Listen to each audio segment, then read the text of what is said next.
So, may bisita si ma'am ngayon at nag-food trip kami kasi bumili sila ng pagkain sa labas. Nagdala sila pagdating nila dito. May kasama si ma'am na kaibigan niya. Then yun, ang daming pagkain. Tapos, hindi ko akalain na kasama pala ako. Kaming tatlo nag-food trip. And then, kasi tulog pa si Lola nun. Kada talaga may pupunta dito mga kaibigan ni ma'am. May mga dala na mga gamit. Which is galing sa kanila ba? Kung bagay bibigay ba? Mga bago pa, halos mga bago. Tapos, may mga tag pa yung iba. Mga damit. Basta halo-halo. Ngayon, meron na naman tayong binibigay. Medyo madami-dami din to guys. Halo-halo din. Damit, mga bag, ganun. So, isang basket na naman to guys. Pero ito talaga yung nagustuhan ko guys. Kasi, pack bag.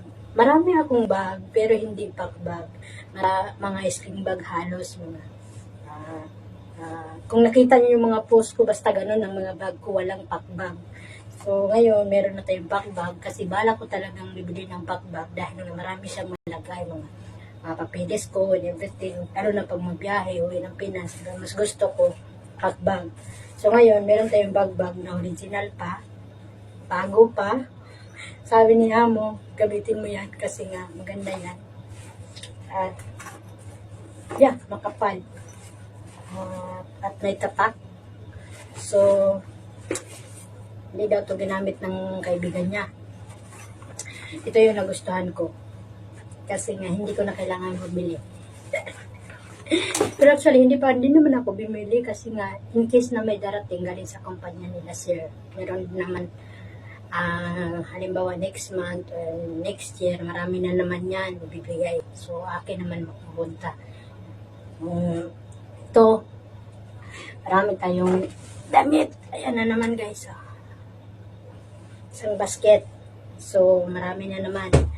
Then, sabi niya, impukin ko na naman daw kasi nga meron na naman daw next month or next week kasi may isa na naman daw siyang kaibigan magbibigay para daw sa akin.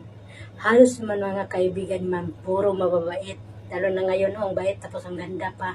Kasi nga, inalukan niya ako ng pagkain. Sabi niya, sabay ka na sa amin. Sabi niya, kaibigan ni ma'am. Oo, sabay ka na talaga sa amin. Kaya binimili kami ng marami para tayong tatlo. Ang daming pizza, maraming pagtira. So, hindi ko na kailangan magluto mamaya kasi nga, parang silang ma'am at saka si sir sa labas kakain. So, masaya tayo today. At masaya tayo today kasi may blessing na naman. Mag-i-impact na naman tayo para padala na naman sa Pinas. So, ang dami. So, hindi ko na talaga